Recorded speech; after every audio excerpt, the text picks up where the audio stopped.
Hey everyone, my name is Lexi and I went abroad and I studied in Ireland back in fall of 2022 at Maynooth University. And today I am here with Mara. And Mara, introduce yourself. Tell us a little bit about who you are. So hi, my name is Mara. I'm a rising senior. I attend the University of South Florida in Tampa, but this past semester I studied in the University of Seville in Spain.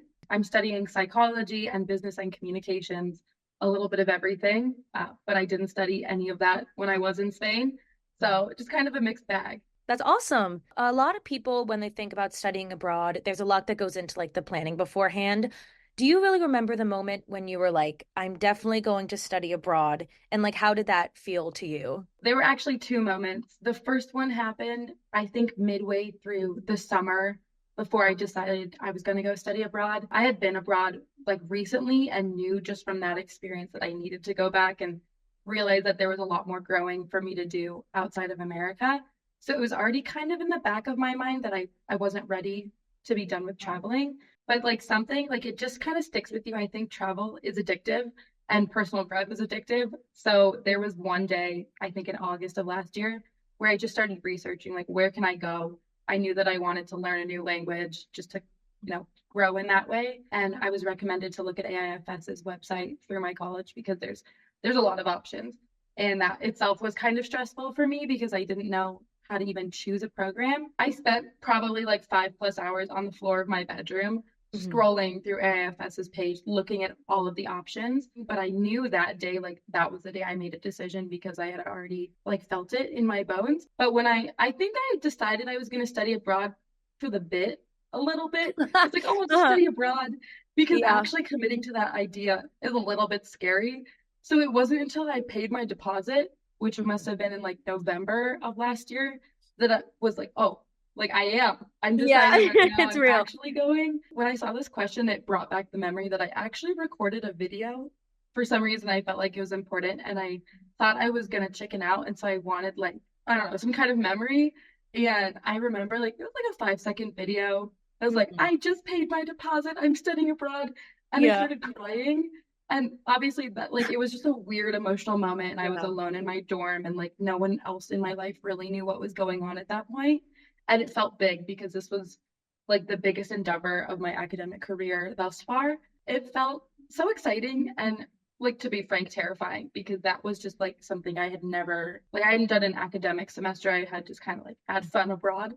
Yeah. So this was really new. I also have like photo memories and like recaps that come up of like the whole planning process and like all the forms filling out when I finally was like submitted my form or like sent in my deposit and like that's definitely one of the things that makes it real because you're like, wow, I can't go back now. Like No, like it's a the thought. money's in. Yeah, Yeah. exactly. Yeah, so how did you feel being an American studying outside of America? Did you kind of feel at any times lost in your identity or feel like you found a new sense of identity being abroad? 100% to both. I think for a lot of people in my program and for myself especially was pretty humbling because we have like 50 states and we know the states and maybe we know the capitals just here. And Europe's an entirely different, every continent is different. The American school system doesn't necessarily prioritize Mhm. cultural studies outside of the states. So that for me was going there and realizing, oh my gosh, I like had my head in a hole for the last 20 Yeah. plus years. Uh-huh. Um, it made me feel a little bit ashamed, honestly, of my American identity because I felt like I had been so closed off to such beautiful cultures. Yeah. And it wasn't that I didn't want to know, I just didn't have that kind of encouragement earlier on. So I Mhm. was mad at myself for not seeking out like this cultural experience earlier on in my life. There's also a little bit of, I think, pride when you go somewhere else because everyone on my program was American. And so when there would be like an American holiday that happened back at home, we would kind of get together and Yeah. yay, excited. And that Uh-huh. that felt like a special thing for us because we were kind of on our own in that regard. But honestly, it was just such a big learning experience for me and realizing that my American identity is a small part of my identity and there's so much more that goes into who I am that like that can be pushed to the side kind of while I'm exploring the rest of the world. When I was in America, I felt like I was in kind of this bubble.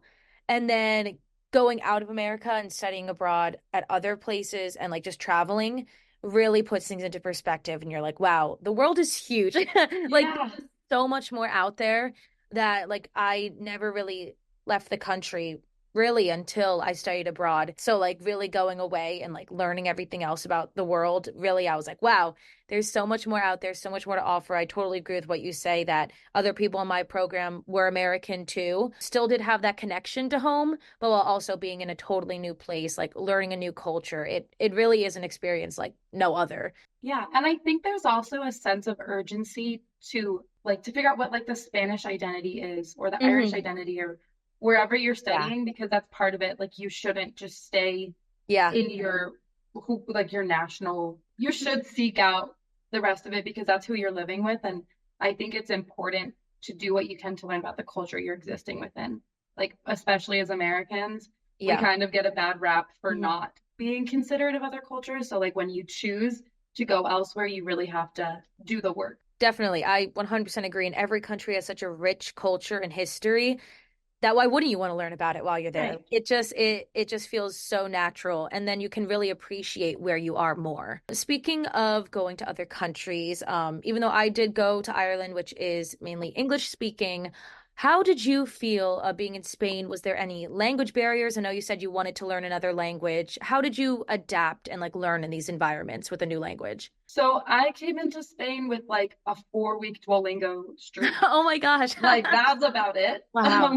Which Uh, I just kind of knew that my intention was to just like dive in head first and like yeah. take it as it is because like also the Spanish that I learned previously was Mexican Spanish. It wasn't Yes. Spain Hmm. Spanish. And those there's different Different. conjugations and there's different appropriate words to use. And I knew that I wasn't really going to understand that until I was there. Uh-huh. So I was a little bit apprehensive. I think Oh, going, knowing that I was really going to just be like just a sponge that had no language and was going to absorb everything. yeah.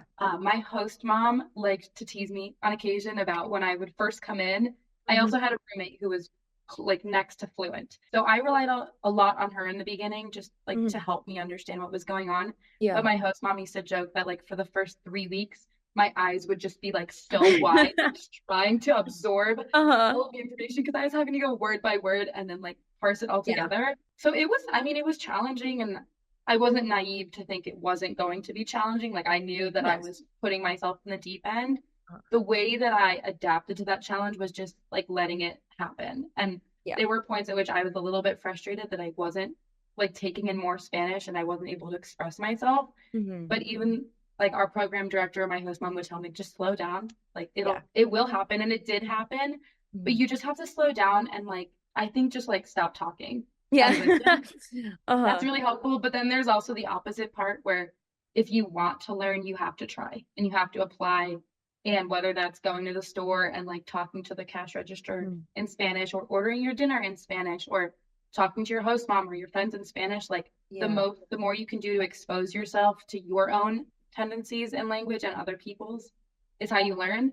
Uh-huh. And I think that was my goal was I didn't want to go and study abroad and not come back Yeah. without those skills. Yeah, that truly is so admirable to go and just like throw yourself in there. That is really awesome. I've tried to learn many languages in my life and I just cannot pick them up no matter how It's many Duolingo hard. streaks I have.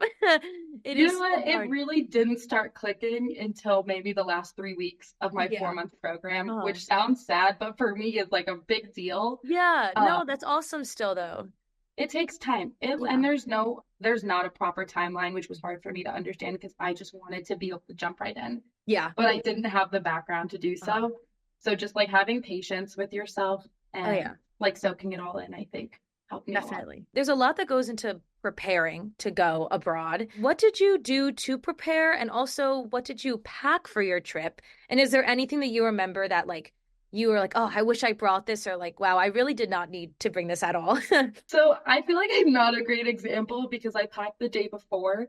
But you know what? Like some that just motivated me. Yeah. I had an idea kind of Huh. what I needed. AIFS sent a packing list, which I Yeah, yeah, yeah. looked at. Well, I knew that I needed to bring less than I wanted. And I had done a little bit of research. Just I was concerned that I'm from Colorado and we're like a Uh-huh. very casual state. So I was Uh-huh. concerned that my casual fashion was not going to cut it for Mhm. Europe or Spain because people just they dress to the nines in the best way possible in Europe. Uh-huh. And everyone I had talked to that had studied abroad told me that I I mean, I didn't have to, but if I wanted to immerse myself more, that maybe I should step it up a little bit. Uh-huh. So that was like a silly concern of mine that I was on Pinterest a lot looking at. What if you go Yeah. here in Spain in the spring or the winter? Uh-huh. Um, but for the most part, I kind of figured it out the day before. I sat on the floor with my mom and I had like 20 pounds worth of clothing. And she and I went through every item and decided, Yep. was this neutral enough to go with everything? Or was this a little So stark of true. Yep. personality? And we Hmm. just like kept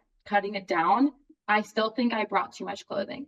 Like Yeah. truly, you just don't need that much. Like you Yeah. can get stuff in Spain if you need to buy more stuff.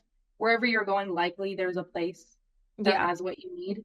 And that was what I kept reminding myself. Like I didn't need to bring toiletries unless it was like an emergency style toiletry because I was sure I could get it there.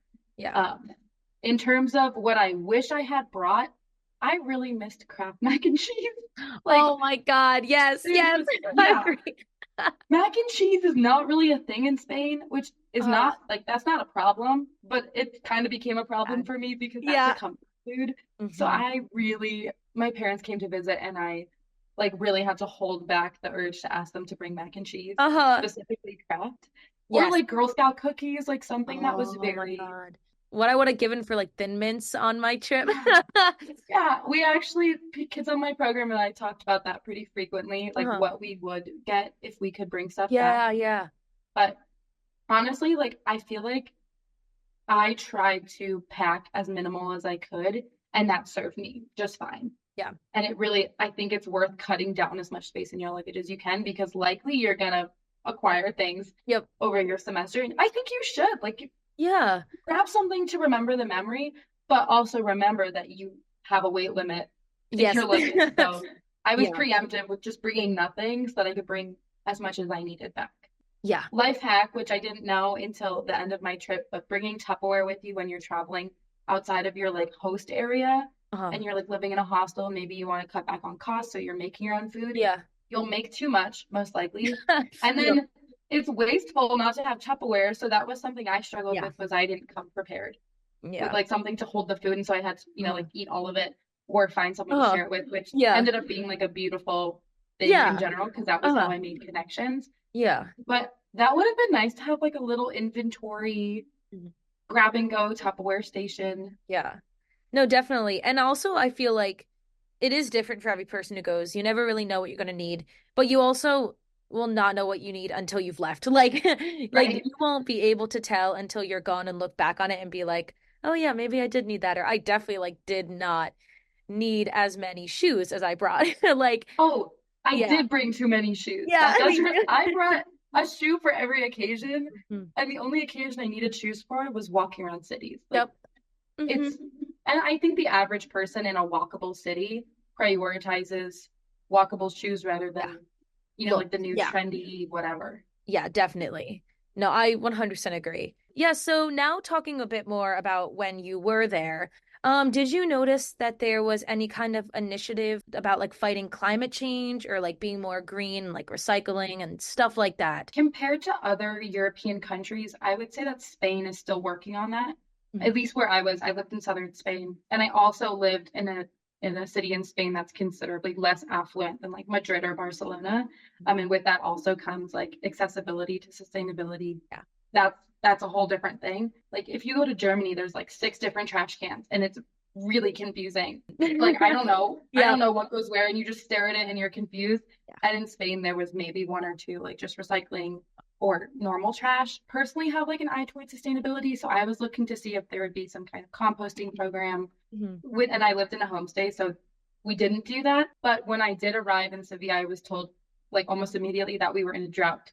So water conservation was a really big Mhm. deal last Yeah. semester. So in that regard, yes, because we had to be extra careful with how much water we were using when we did the dishes or when Uh-huh. we showered or were we unplugging the microwave every day just so we Yeah. weren't unnecessarily utilizing energy that didn't need to be used. It really kind of puts into perspective how much water we use like on a daily basis and being Yeah. like, oh, now that I'm like back here, I can like kind of keep like the same things with me and like not use as much water and just like keep the habits going. One of the habits that I had to pick up in Sevilla was turning off the shower faucet in between shower stages. For me it was a little bit difficult because I'm Yeah. used to like a constant flow. Yeah. Um, That I did not take back with me to the States, Yeah. which, you know what? I'll do it for Sevilla. Like really anything for Sevilla. But I think it also would have been different if I had studied abroad somewhere that like really had sustainability at the forefront of the Mhm. experience. It definitely would have impacted me more coming back home to the States where that's not really like Yeah. the main focus of our like government policies. Yeah, that's a tough one. In between in the shower, that's a little tough. I don't blame you for not taking that back, but yeah, it a big thing is the setting and where you are located really has a big impact of how much you will or like won't do. Is there any piece of advice you would give someone thinking of studying abroad? I would say if you're looking for growth or an experience that's different than what you have right now, look into it, do the proper research, see if it's for you, because I think it's transformative. And like truly, if you feel stuck, I felt a little bit stuck at school because I was studying only my major and I knew that that was limiting me in some ways because look, I can't do math, but my major doesn't require it, and I don't speak Spanish because my major didn't require it. And I just felt like that wasn't going to serve me long term. So if you're looking for something to add to your life, a little bit of spice, Uh-huh. look into it, study abroad, just do it. I think it's worth the fear and the apprehension and the discomfort that does exist when you're studying abroad because it's naive to think it's going to be all sunshine and rainbows. Maybe for some people it is.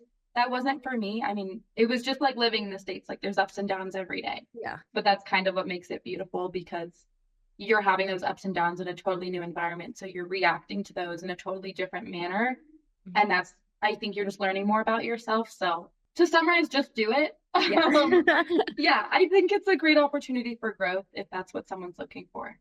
I totally agree. I think that there's no better piece of advice than just do it. And yeah, I think that that's the best way to say it. So just do it. If you're Yeah, thinking about it, don't look back. Just go for it right. and do it.